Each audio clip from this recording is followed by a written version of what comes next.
Sama saudara-saudari yang terkasih dalam Kristus. Di dunia yang semakin kompleks ini, setiap hembusan napas kita adalah rangkaian pilihan.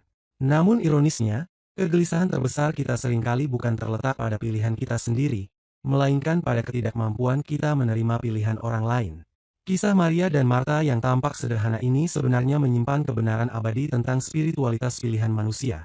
Sebuah kebijaksanaan yang justru semakin relevan di era media sosial di mana kita mudah sekali menjadi hakim bagi kehidupan orang lain.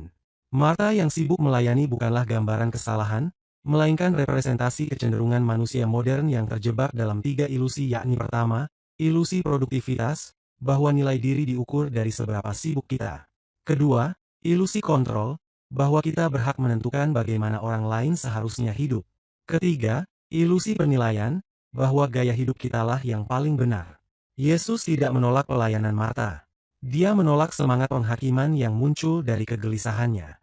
Teguran lembut, "Marta, Marta."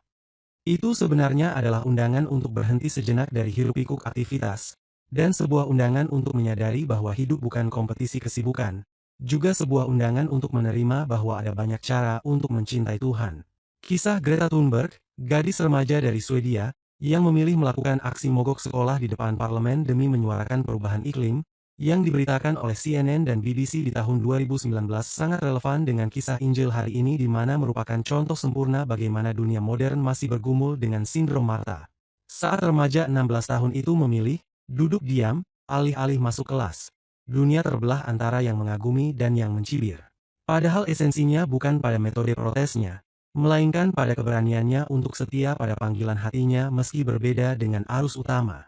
Di sini kita dapat melihat bahwa masalah muncul bukan karena perbedaan pilihan, tapi ketika kita seperti Marta yang berkata, secara tersirat, "Tuhan, suruhlah dia menjadi seperti aku." Dan dari kisah Injil hari ini, kita memperoleh 3 pelajaran spiritual, yakni, pertama, seni keberadaan. Maria mengajarkan bahwa terkadang kesetiaan terbesar justru terletak pada keberanian untuk diam. Sesuatu yang semakin langka di dunia yang memuja produktivitas. Kedua, anugerah membiarkan orang lain menjadi diri sendiri.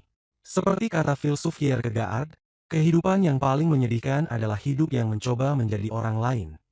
Ketiga, kebijaksanaan waktu ilahi.